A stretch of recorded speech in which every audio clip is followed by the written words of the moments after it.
Y comenzamos. Ahí está.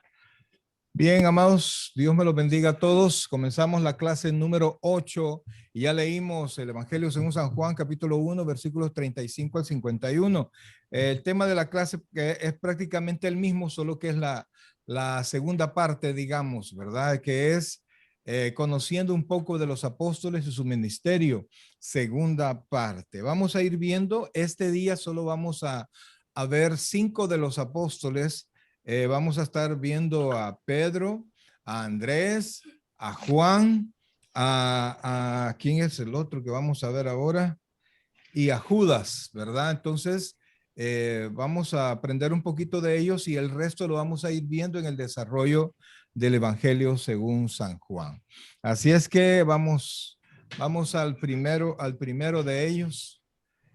Aquí están las cuatro porciones donde aparece la descripción de la mención de cada uno de los discípulos. Ahí está, mire, se los he puesto así en línea y usted puede buscarlo en su Biblia, puede también tomar una captura de pantalla si quiere, para que le queden en un solo cuadro. Ahí están todos. Como dijimos la otra vez, aquí en el libro, en la columna del libro de los Hechos, no aparece Judas porque ya él ya no existía, ¿verdad? Ya había muerto. Pero el resto ahí está, en ese orden. Y fíjense como usted lo puede ver, en las 3 menciones aparecen los 4 mismos discípulos, estos 4, Pedro, Andrés, Jacobo y Juan, que son prácticamente los más íntimos del Señor, ¿verdad?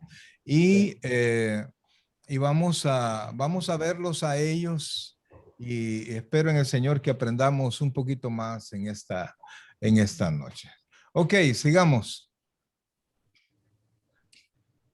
Que el Señor les bendiga, hermanos. Los grupos que parecen estar ordenados de forma descendente según su nivel de intimidad con Jesús. Los miembros del grupo no eran con toda probabilidad los primeros discípulos que Jesús llamó.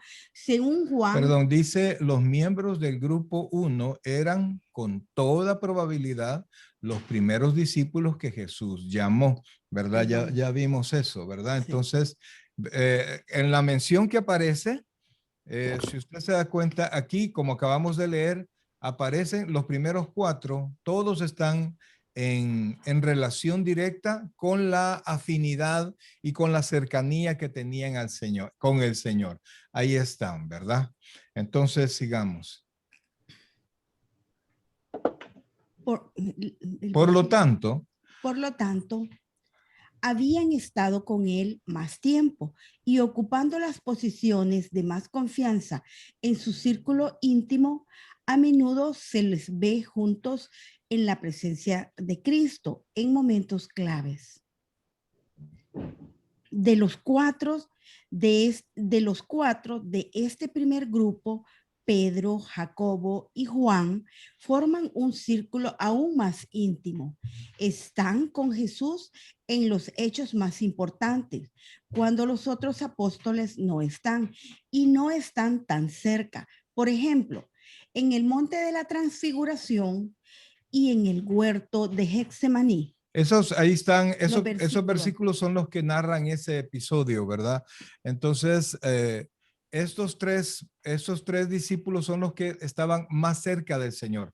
Pedro, Jacobo y Juan. Pedro, Jacobo y Juan. Esos son los más cercanos a él. Y por supuesto, Pedro es el mayor, de ahí aparece a Jacobo. A esto le hace falta, en el primer grupo le hace falta a Andrés. Vamos a ir viendo poco a poco sobre ellos. El grupo 2 no tiene un perfil tan destacado, pero no hay duda que son figuras importantes en los relatos de los evangelios. El grupo 3 se ve más distante y rara vez se los menciona en los relatos relacionados al ministerio de Jesús.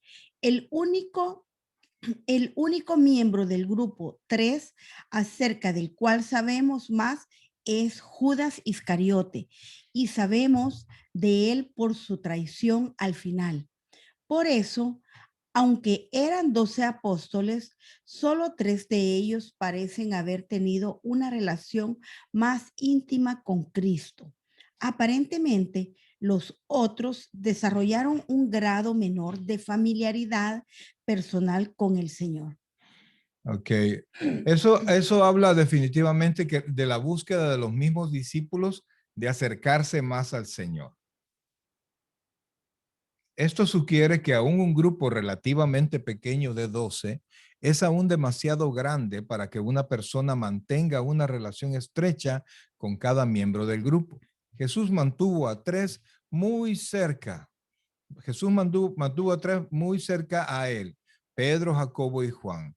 Luego viene Andrés y enseguida los otros, obviamente en un plano descendente de intimidad. O sea, de más a menos van los discípulos.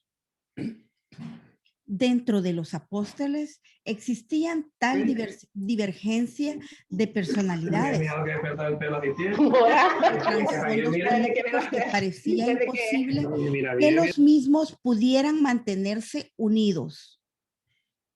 Vean, lo que aquí estamos diciendo, hermanos, es que hay una gran diferencia y divergencia, es decir, los discípulos tenían diferentes intereses, ¿verdad? Entonces, y personalidades y trasfondos políticos que cuando usted los ve y viendo que es un pueblo ¿cómo se llama? Tan estricto en cuanto a sus creencias, uno parecería que no podrían ellos estar juntos, pero eso solo lo puede lograr el Señor. Oiga, y ponga atención a esto para ejemplificar lo que acabo de decir. A Mateo, el ex cobrador de impuestos, llamado a veces Leví, se le consideraba una de las personas más despreciables en Israel antes que Jesús lo llamara. Había aceptado un trabajo con el gobierno romano para cobrar impuestos de su propio pueblo, dinero que se usaba para financiar al ejército de ocupación en Israel. Por eso es que era tan despreciable, porque le cobraba al pueblo y ese dinero era utilizado para mantener la opresión. Entonces, por eso es que Mateo, que ya aclaramos ahí que es el mismo Leví, no era amado por nadie, al contrario, era odiado por el pueblo. Y ahora ponga atención a esto. Por otra parte, en Lucas 6:15 y en Hechos 1:13, esas son las citas de referencia de lo que vamos a mencionar. Al menos conocido de dos llamados Simón se le llama el celote, los celotes. O sea, dice al menos conocido de los 2 Simón, que se le llamaba el celote. Los celotes eran un partido político ilegal que llevaban su odio por Roma a un extremo y conspiraban para derrocarlo. Muchos de ellos eran personas violentas que vivían fuera de la ley. Como no tenían ejército, usaban el sabotaje y mataban para llevar a cabo sus planes políticos. Eran terroristas.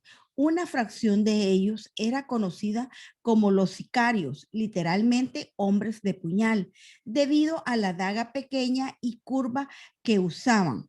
La llevaban entre sus ropas y la usaban para despachar a los que percibían como enemigos políticos, tales como cobradores de impuestos. Ahora se puede imaginar, ahí estaba Simón el celote junto con Mateo, ¿verdad? Eran totalmente enemigos a muerte con Simón y Leví, pero estaban en el mismo grupo. Por eso es que hablamos que era un grupo tan diverso ¿cómo se llama? Entre sí.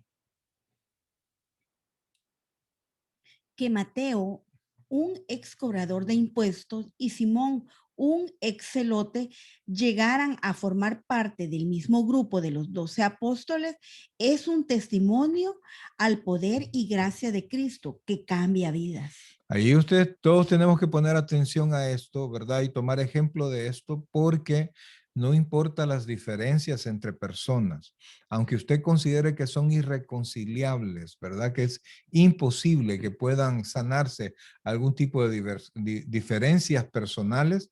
Recuerde que estamos en las manos del Salvador y el Espíritu Santo es nuestro guía y Él puede solventar cualquier situación. Sí, amén. Y cabe aclarar que en ese tiempo este pueblo estaba subyugado, estaba bajo el yugo de Roma. Roma era quien estaba ejerciendo su yugo. Correcto.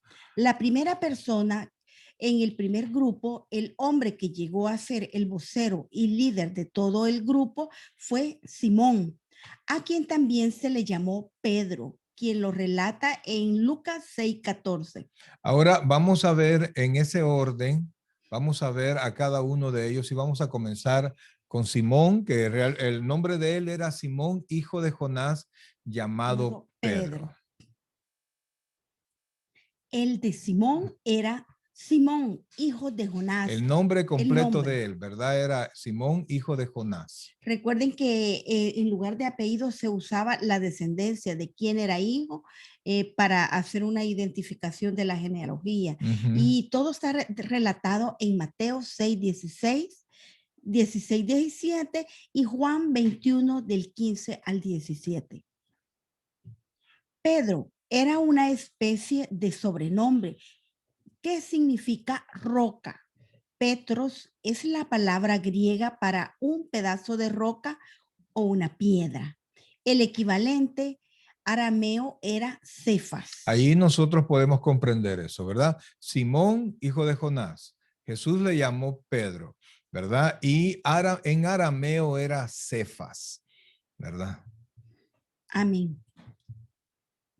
Sin embargo, el Señor lo llamaba cada vez que Pedro hizo. Lo llamaba Simón. Sin embargo, el Señor lo llamaba Simón cada vez que Pedro hizo algo que necesitaba ser censurado y corregido. Yo creo que a todos nos pasa así, ¿verdad? Menos yo recuerdo que en mi casa, cuando mi mamá me decía Mario Abelardo, era porque me iba a castigar porque había hecho algo malo. Pues el Señor le recordaba a Pedro y cada vez que no lo llamaba Pedro o Cefas, sino que lo llamaba Simón, era para regañarlo por algo.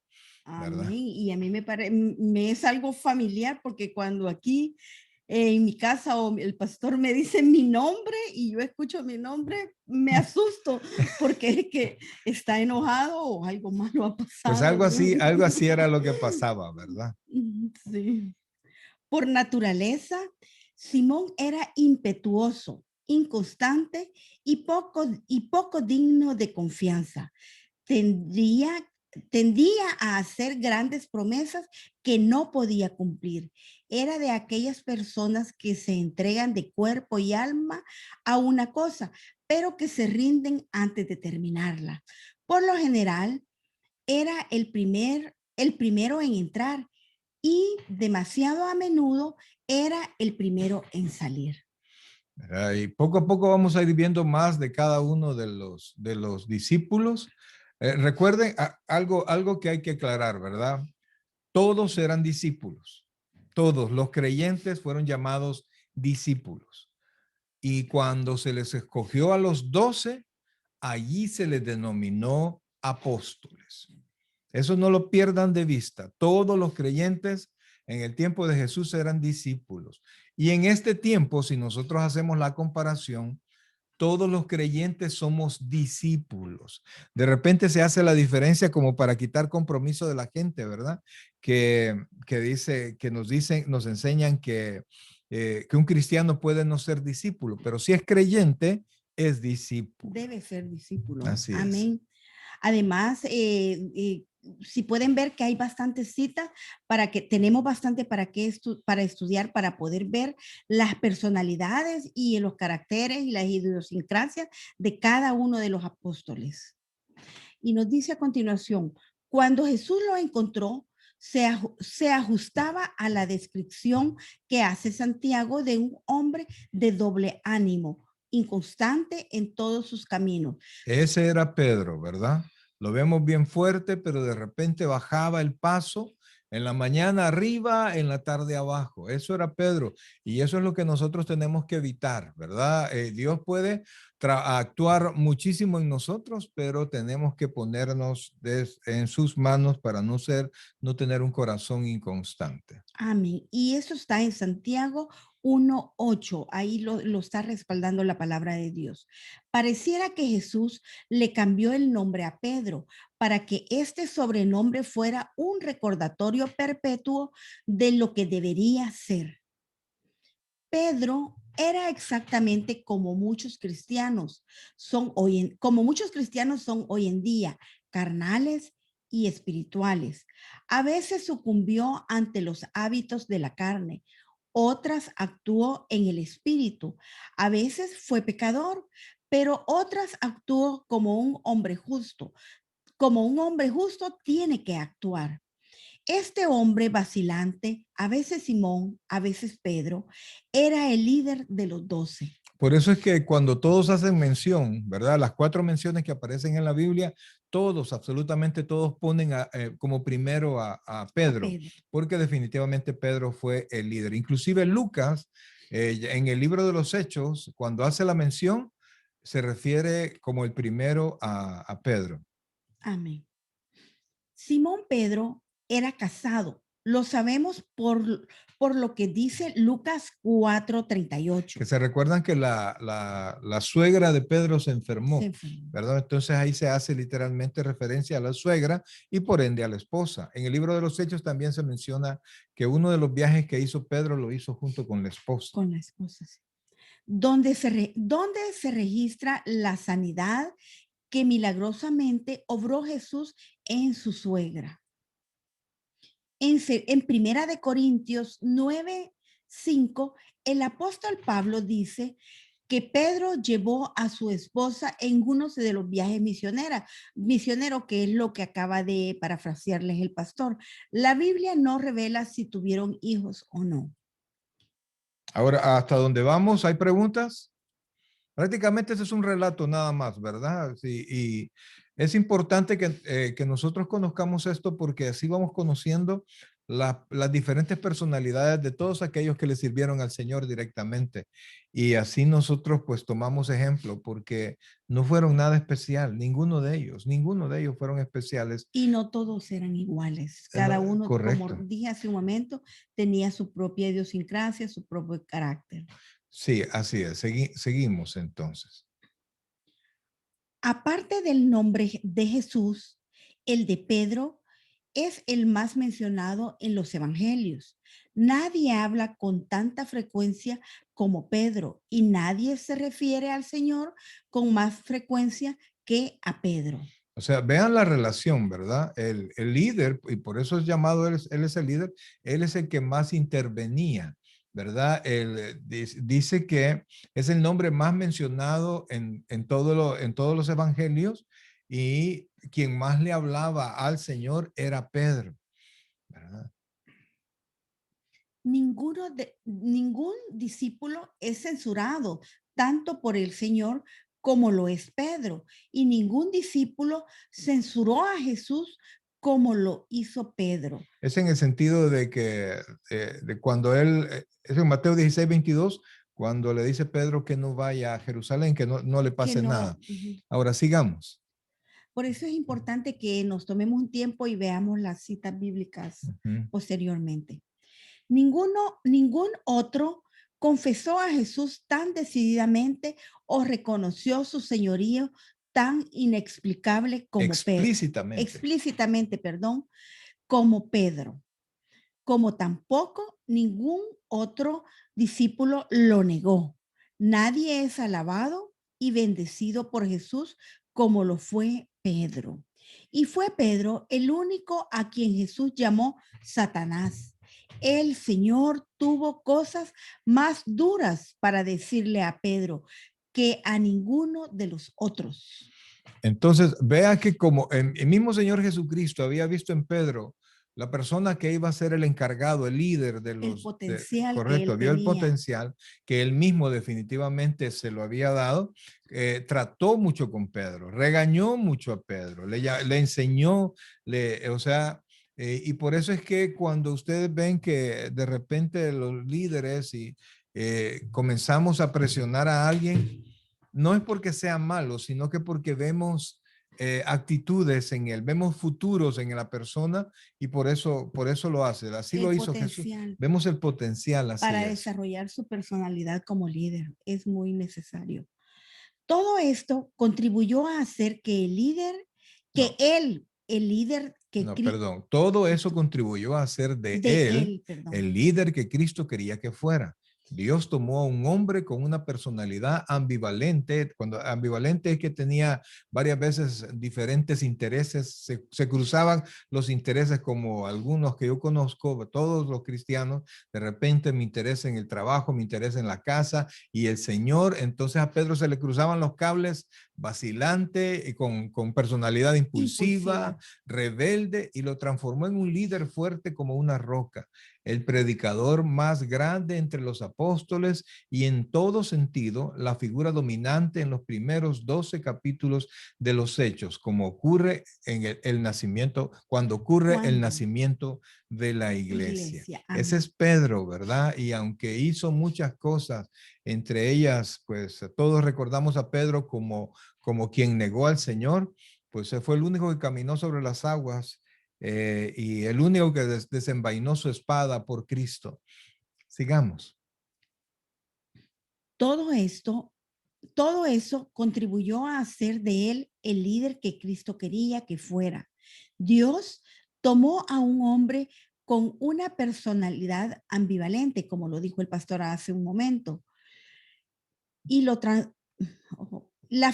perdón, Ambivalente, vacilante. vacilante, impulsiva y rebelde, y lo transformó en un líder fuerte como una roca, el predicador más grande entre los apóstoles y en todo sentido la figura dominante en los primeros 12 capítulos de los Hechos.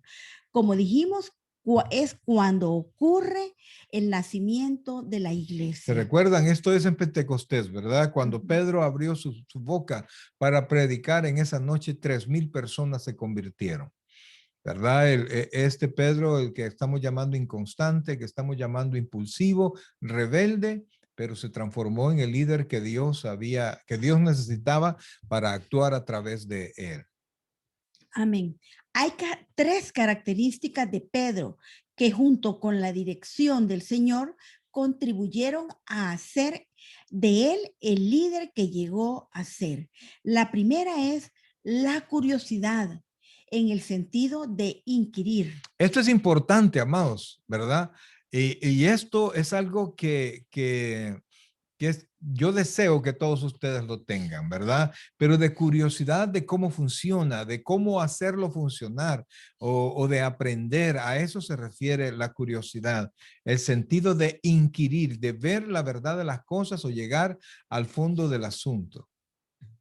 En los relatos de los evangelios, Pedro hace más preguntas que todos los otros apóstoles, que todos los otros apóstoles juntos.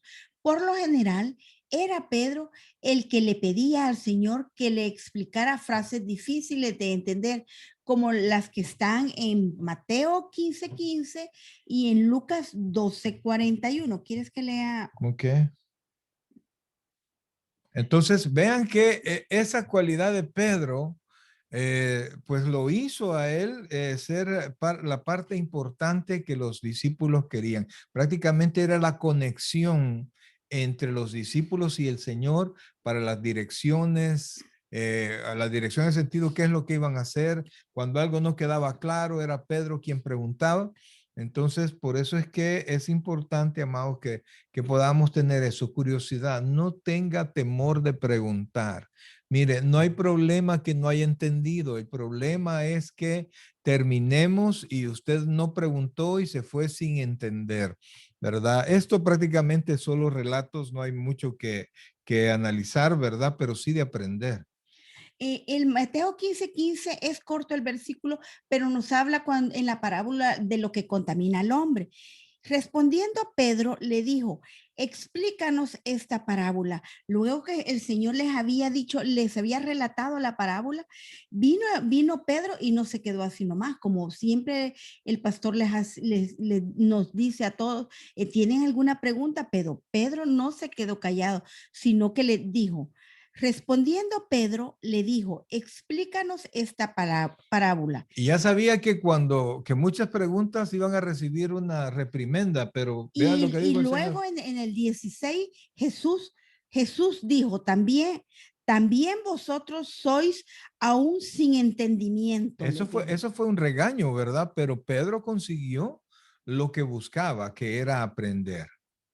Amén. Fue Pedro quien le preguntó cuántas veces tenía que perdonar. Fue Pedro quien preguntó cuál sería la recompensa que tendrían los discípulos por haber dejado todo para seguir a Jesús. Fue Pedro quien preguntó acerca de la higuera que se había secado. Fue Pedro quien le hizo preguntas al Cristo resucitado.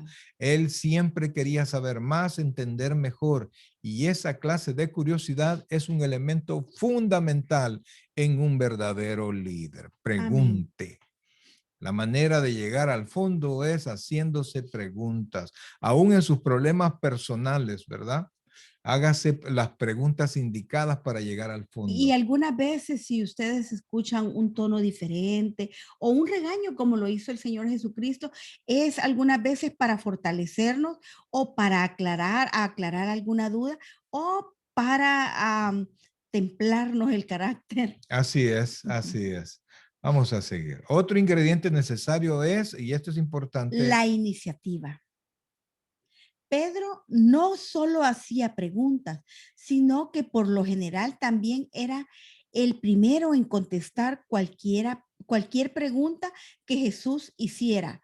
A menudo entraba con paso firme en terrenos escabrosos. Y hay que aclararlo. Casi nunca tenía la respuesta correcta, ¿verdad? Así es. Cuando tuvo la respuesta correcta es que el Espíritu Santo se lo reveló, pero ha quedado para la posteridad cuando el Señor Jesucristo le preguntó a todos, ¿y quiénes decís vosotros que soy?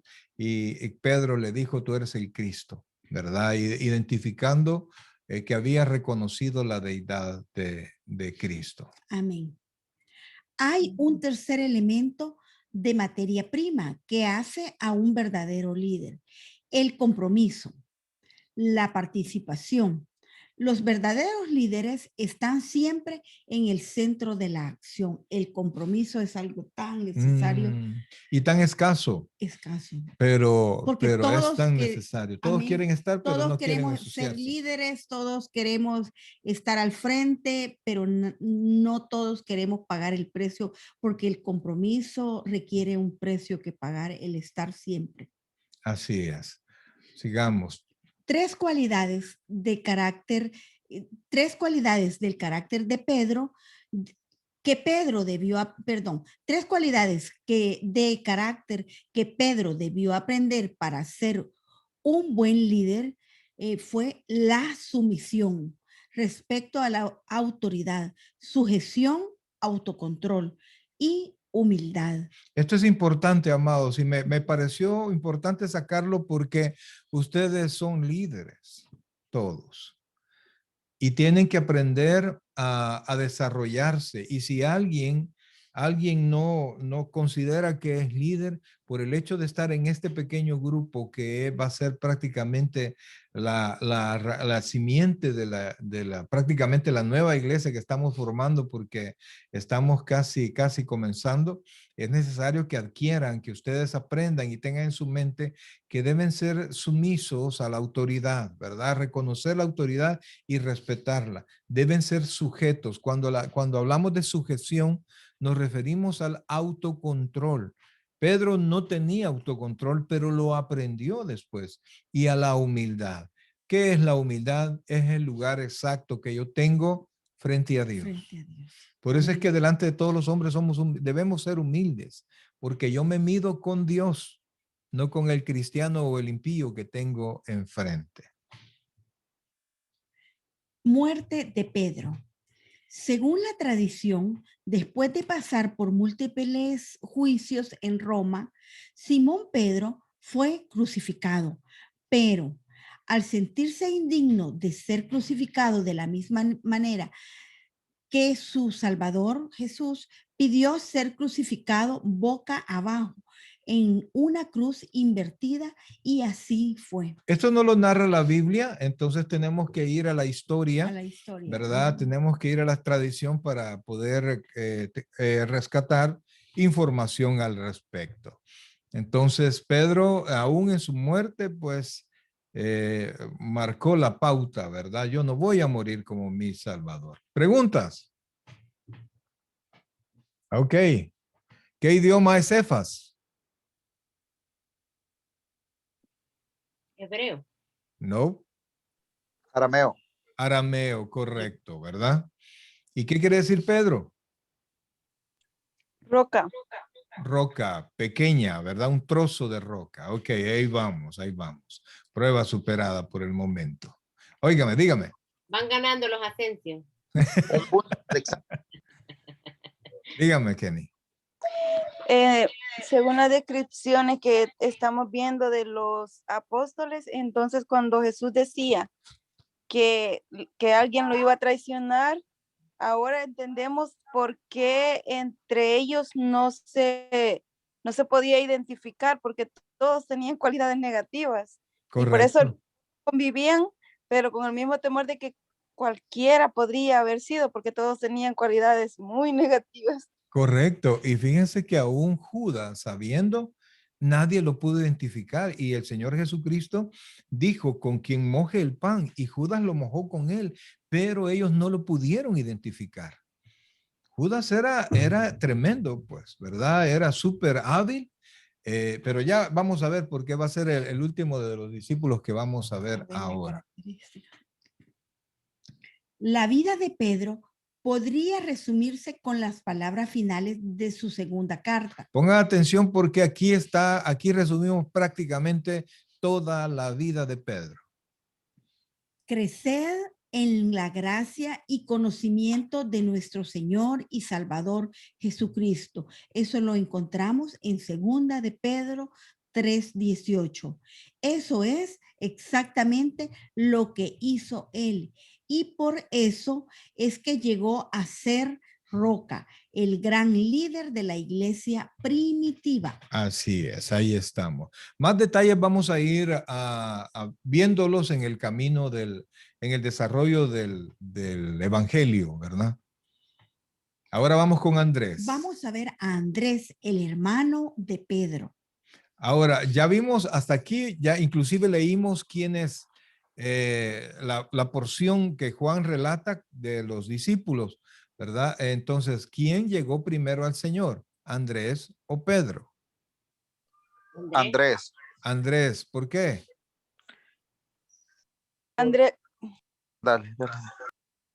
Ajá. estaba con Juan primero y cuando Juan dijo que Jesucristo era el Salvador, prácticamente fue, y cuando le conocieron fue Andrés a llamar a su hermano que era Simón y que después Dios. Correcto, es correcto. Vean qué bonito se van quedando las relaciones, ¿verdad? Y usted va a comprender mejor en más detalle y va a poder enseñar estas cosas a otras personas. Es el momento es el menos conocido de los 4 discípulos del grupo principal, Andrés, ¿verdad? Aunque era uno de los miembros de ese cuarteto dominante, por lo general permanecía en segundo plano. No aparece incluido en varios de los acontecimientos importantes donde se ve a Pedro, Jacobo y Juan junto con Jesús. Ahí esos versículos hablan de la transfiguración y otros momentos que fueron importantes y que el Señor solo se llevó a 3. Y los que siempre se llevaba eran los que aparecen en Pedro, Jacobo y Juan. Esos eran los 3 más cercanos al Señor. Recuerde que están mencionados en la manera de intimidad o de afinidad con el Señor Jesucristo. El nombre Andrés quiere decir varonil. Ok. Vamos, sigamos. No hay duda No hay duda de que Andrés tuvo una relación particularmente estrecha con Cristo, porque con bastante frecuencia fue el medio por el cual otras personas fueron presentadas personalmente al maestro. Pedro y Andrés eran oriundos de la aldea de Bethsaida. Fíjense que Andrés jugó un papel bien importante.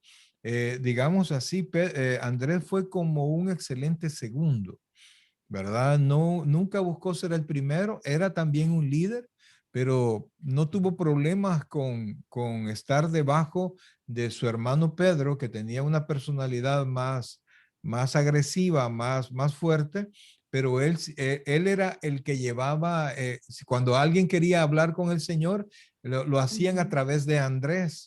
Eso quiere decir que a pesar que era el que menos se menciona de los 4 primeros, de los 4 más cercanos al Señor, quiere decir que él tenía una buena relación con el Señor, ¿verdad? Es el que llevó los panes y los peces, siempre era el que por medio del cual hablaba la gente con el Señor Jesucristo. Es como actualmente el que hace el trabajo de campo, que no es el que está al frente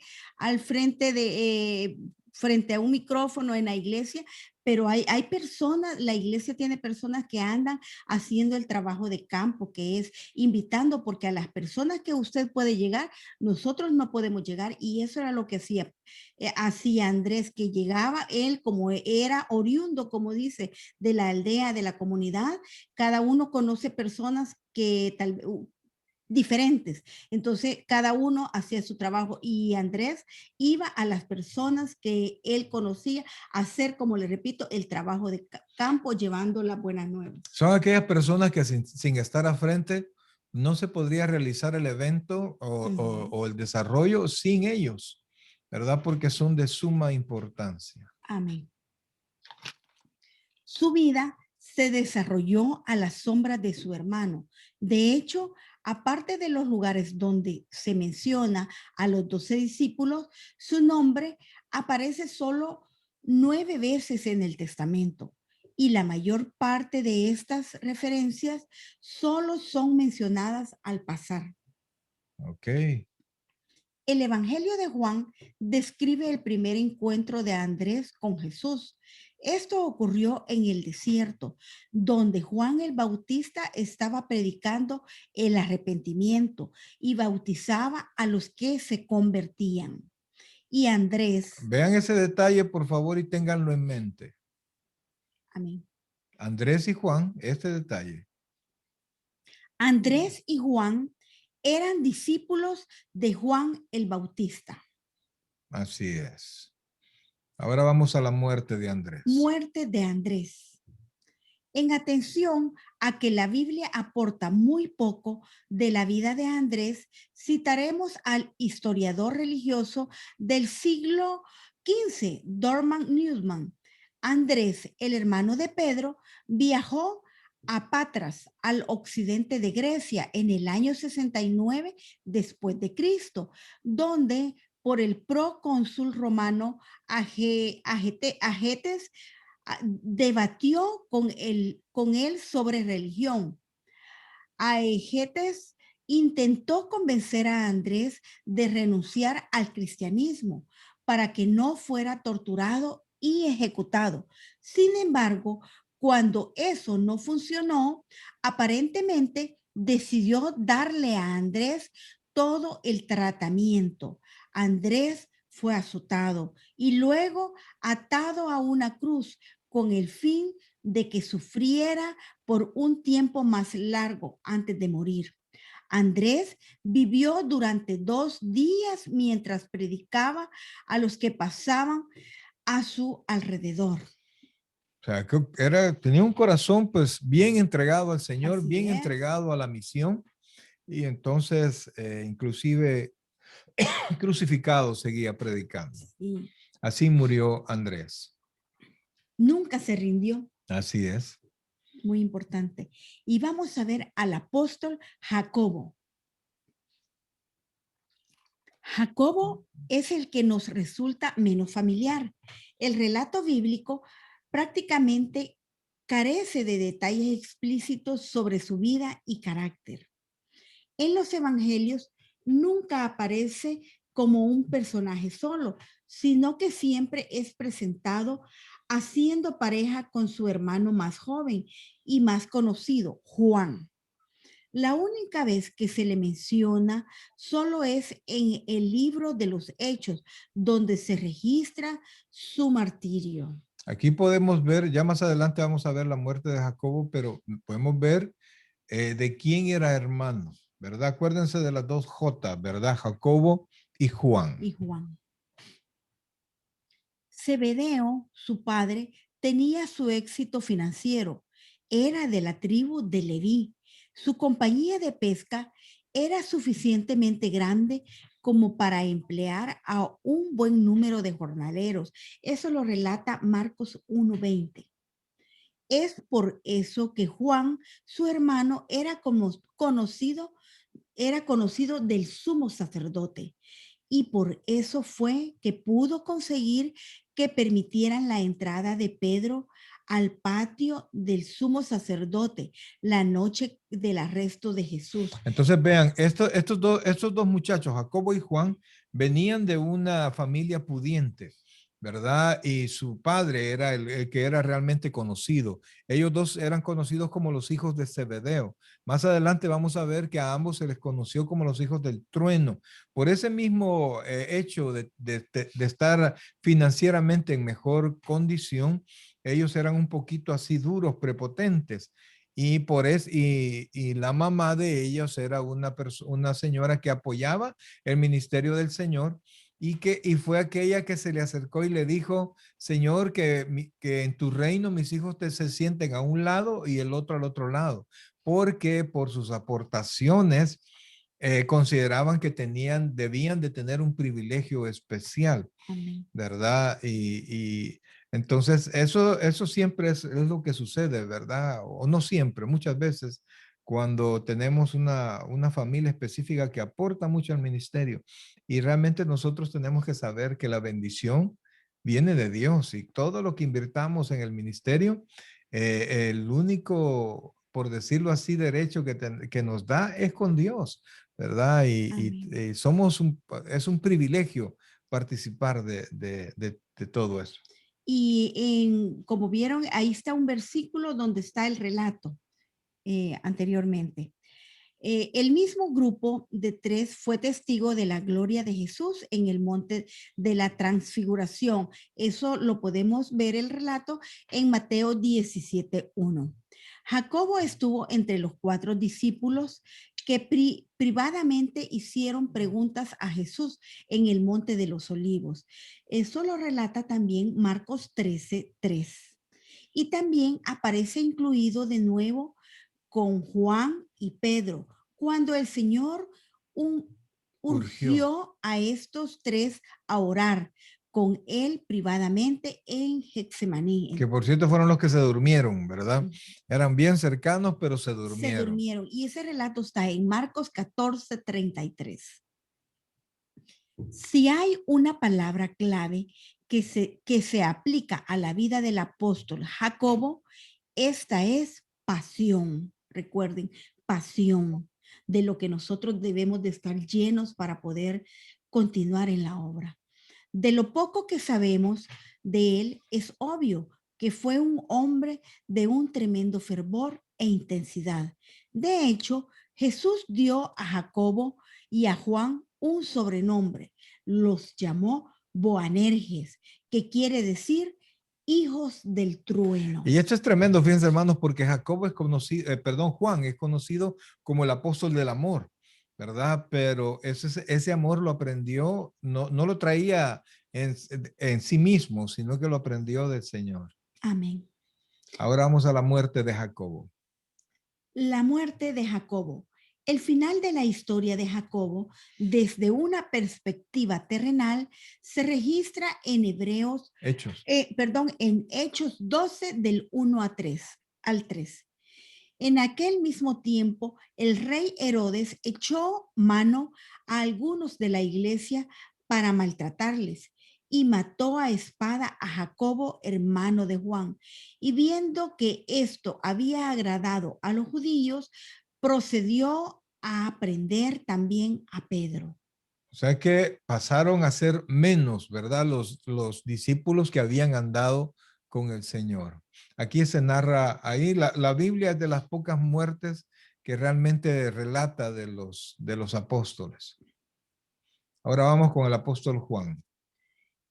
El apóstol Juan fue el autor humano del Evangelio y 3 epístolas que llevan su nombre, así como el libro de Apocalipsis también. Aparte de Lucas y del apóstol Pablo, Juan escribió más del Nuevo Testamento que cualquier otro autor humano. Pero el amor fue una cualidad que Juan aprendió de Cristo, no algo que brota espontáneamente de él. En sus años de juventud, él fue tanto un hijo del trueno como Jacobo. Así es que nosotros tampoco tenemos excusa de que porque nuestros padres no aprendimos de ellos, no vamos a dar amor, sino que del amor de nuestro Señor Jesucristo nosotros podemos aprender y cambiar nuestras Amén. vidas. Es cierto, por ahí sí no cabe decir, en el Señor no cabe decir, yo así soy, pastor. No cabe decir eso. Porque algunos de nosotros como parejas, como padres, hemos optado que lo que no tuvimos con nuestros padres, nosotros hoy se lo vamos a dar a nuestros hijos para que ellos no carezcan de lo que nosotros carecimos, y así ellos no van a poder hacernos quizás lo mismo o decirnos, mi padre nunca me abrazó, mi padre nunca me dio cariño o no me dio palabras de amor. Entonces, si nosotros estamos en Cristo y somos nuevas criaturas, debemos de hacer un cambio en nosotros y darle a nuestros hijos, a las personas que están a nuestro alrededor, el amor que quizás nosotros quisimos tener en nuestra niñez, en nuestra adolescencia, en nuestra juventud o en cualquier momento de nuestra vida. Juan era duro y tosco como el resto de los discípulos pescadores, pero Juan envejeció bien. Amén. Bajo el control del Espíritu Santo. Todos sus impedimentos se cambiaron en ventajas.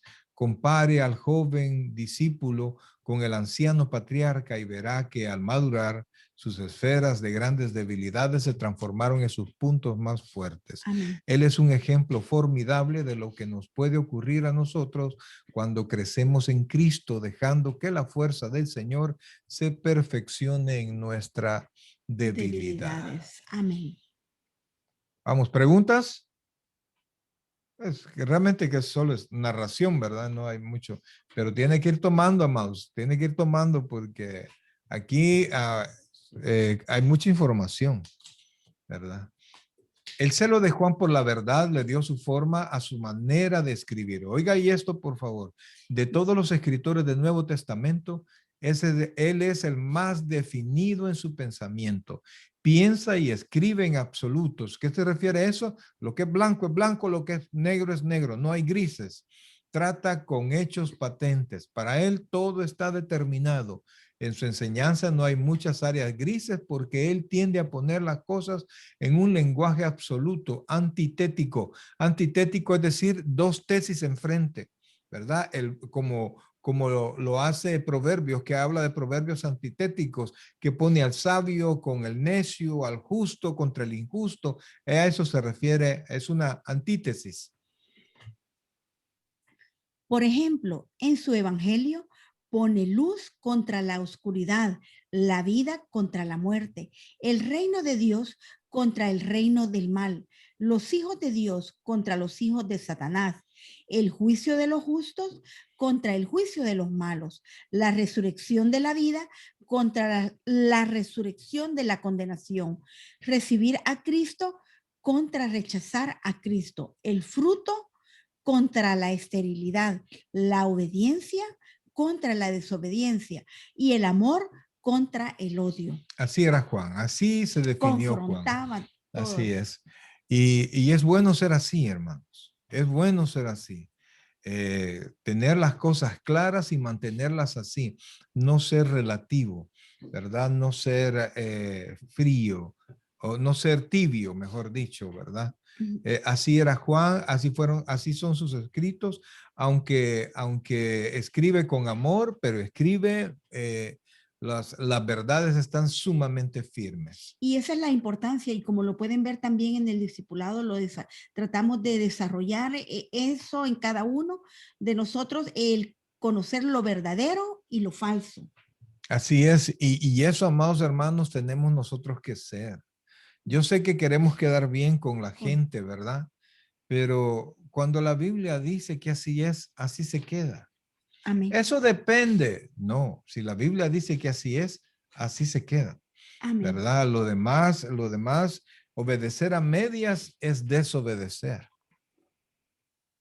Además, la palabra de Dios dice que no podemos ni agregar ni quitar una palabra de la Biblia. El mismo enfoque se ve en sus epístolas. Nos dice que andamos en la luz o habitamos en la oscuridad.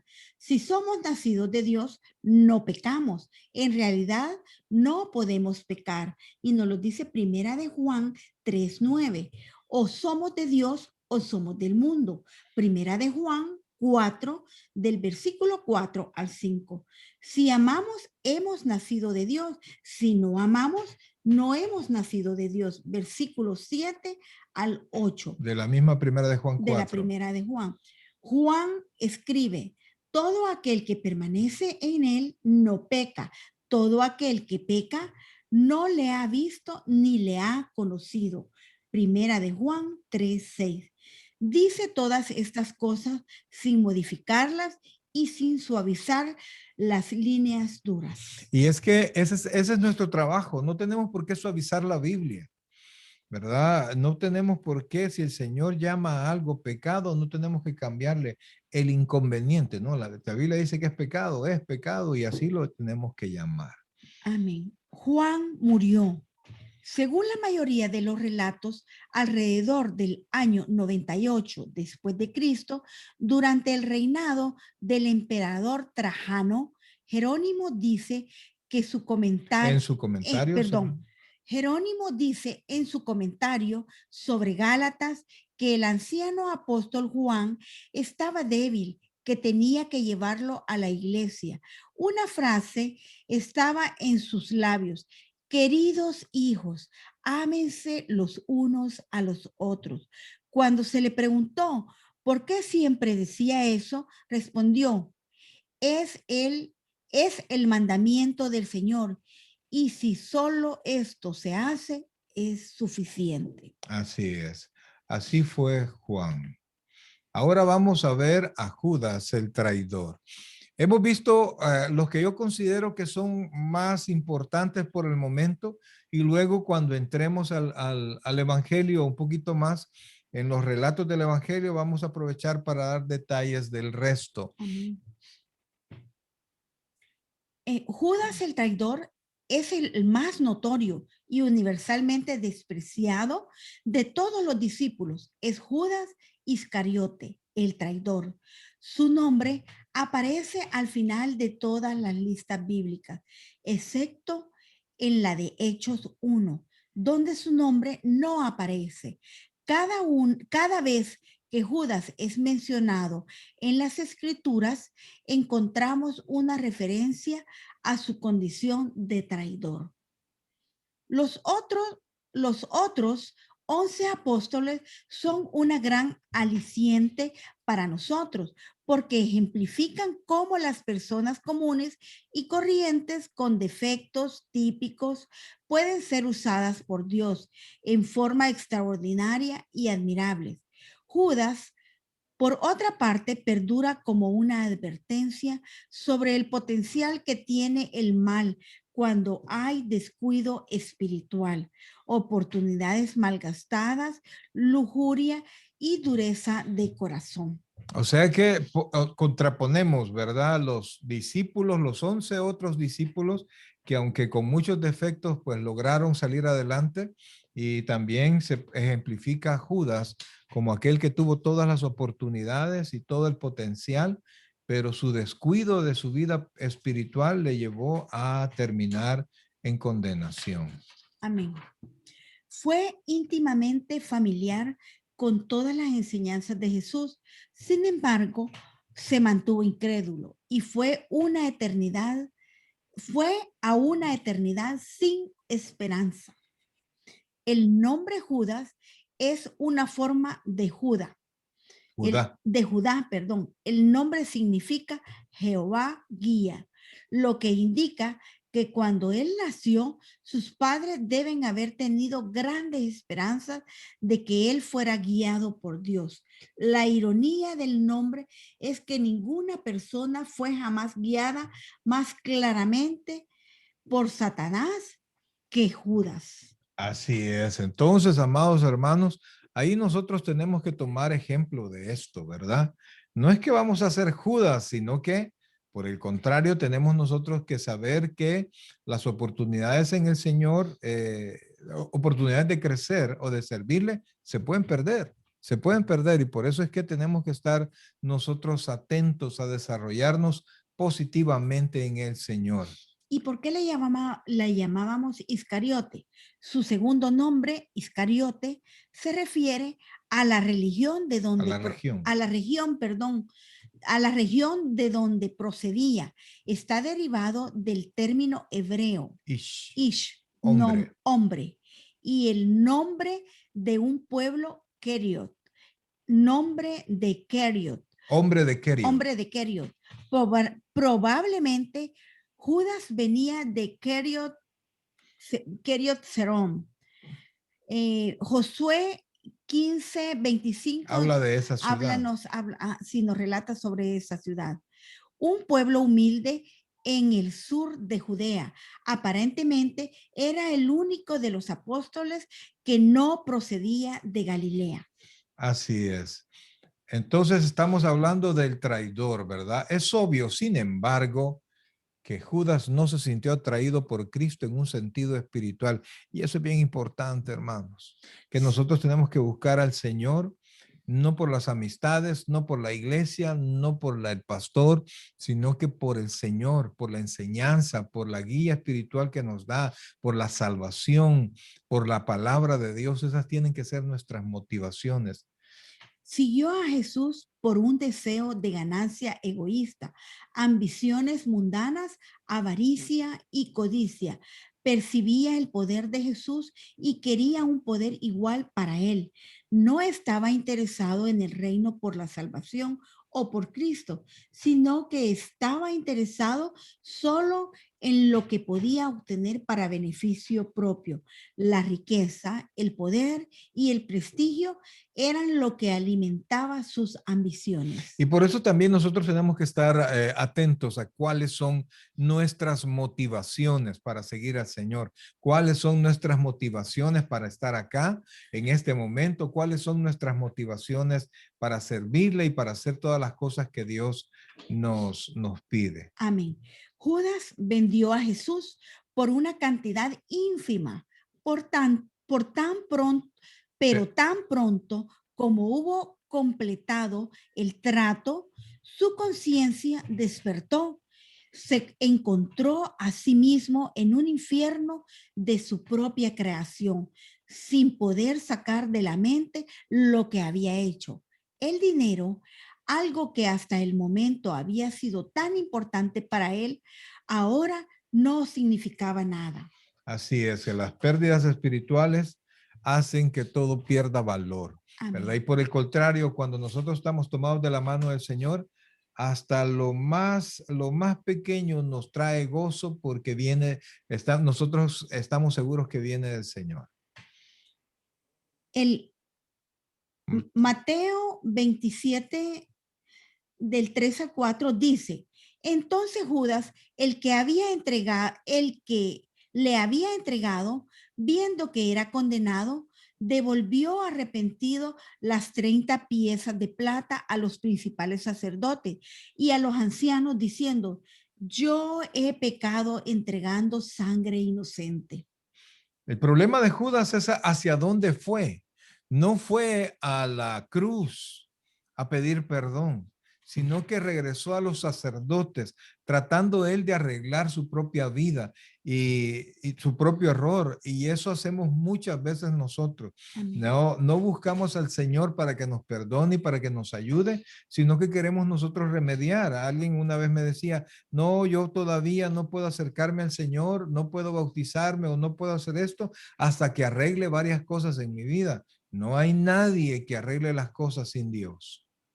No hay nadie que las arregle sin Dios. Nadie puede prepararse a sí mismo para estar en la presencia del Señor más que el Espíritu Santo. ¿Preguntas hasta ese momento?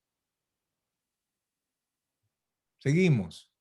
Su remordimiento no fue lo mismo que arrepentimiento, como los subsiguientes hechos lo demuestran. Lo sentía no porque hubiera pecado contra Cristo, sino porque su pecado no lo satisfacía en la forma que él había esperado. Y eso pasa muchas veces, ¿verdad? Pecamos y cuando salimos del pecado nos sentimos aquella insatisfacción porque lo único que nos va a dar paz y satisfacción es el Señor, Amén. ¿verdad? ¿Estamos claros? ¿Alguna pregunta? Los principales sacerdotes y los ancianos fueron cortantes, mas ellos dijeron, ¿qué nos importa a nosotros? Allá tú, en el versículo 4, ellos ya tenían lo que querían. Judas podía hacer lo que quisiera con el dinero. Ahora nada podía deshacer su traición. Mateo dice, y arrojaron las piezas de plata en el templo. Y arrojando las Y piedras. arrojando las piezas de plata en el templo, salió y fue y se ahorcó. Eso lo relata en el versículo 5. Ese realmente fue el final de Judas, ¿verdad? Entonces, Judas ya estaba en un infierno de su propia creación.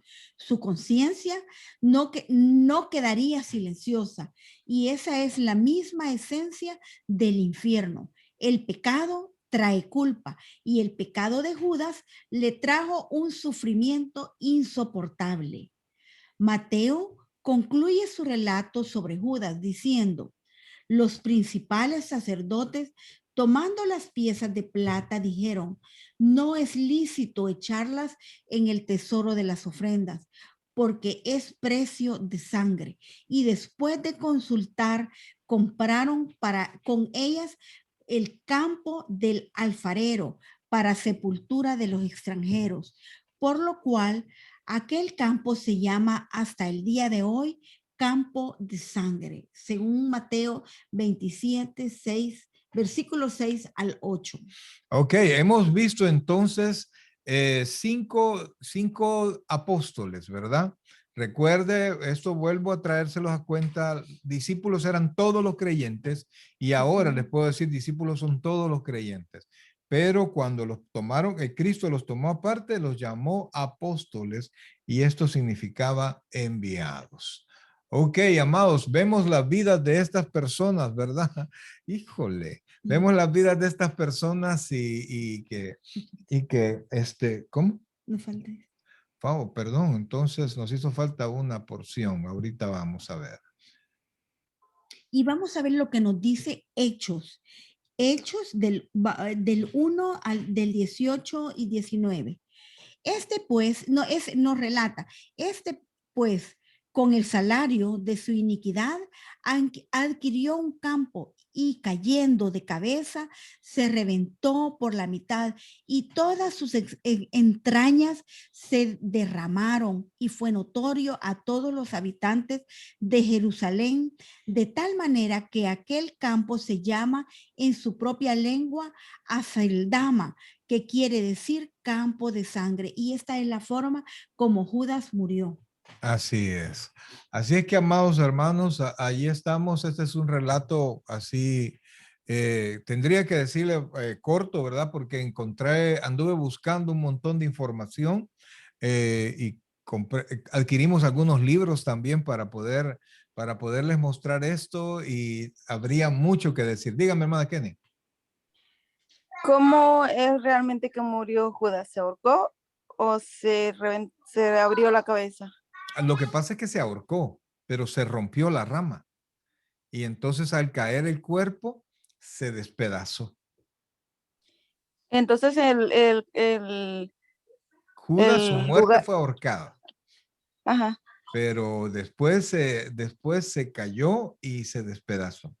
allí en el campo que compró él o los No, lo sacerdotes con el compraron los dinero. sacerdotes porque él había entregado el dinero a los sacerdotes, pero los sacerdotes dijeron, imagínense, porque esa es una doble moral, ¿verdad? Porque ellos habían pagado para poder asesinar a Jesús, pero no querían que el dinero del precio del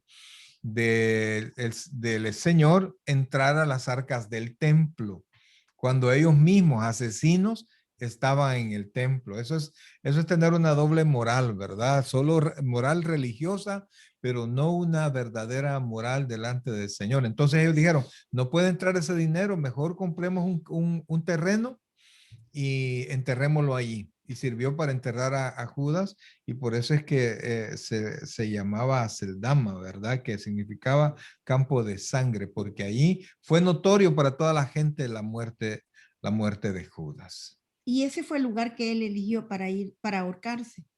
Ujú. Pero no tomó Donde en allí cuenta cayó, la donde rama. allí cayó, ese terreno fue el que se compró con el dinero. El dinero con el que compraron las 33 monedas no es un precio especial para el Señor, sino que era el precio de un esclavo, ¿verdad? No es que le dieron un precio especialísimo, sino que por ese precio se compraban los esclavos, entonces le dieron el precio de un esclavo. Hasta en eso el Señor no decidió tener algo especial, ¿verdad? Hasta con el precio con el que se compró, fue como se compró cualquier esclavo, y la muerte como la peor de cualquier criminal de su tiempo. Así es que ahí estamos, amados. Hemos visto quizás los discípulos más importantes. Nos falta, por supuesto, Mateo, ¿verdad? Faltan varios, pero vamos a ir aprendiendo. Falta Tomás, falta Bartolomé, etcétera. El otro Jacobo. Así es que vamos a ir aprendiendo poco a poco de ellos, pero tenemos que avanzar en el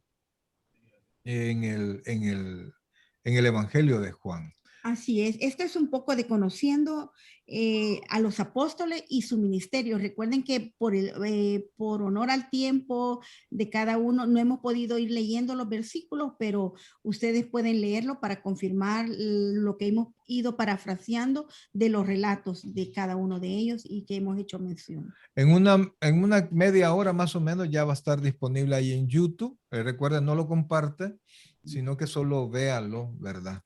Ok, mis queridos hermanos, hasta aquí llegamos con la clase. Voy a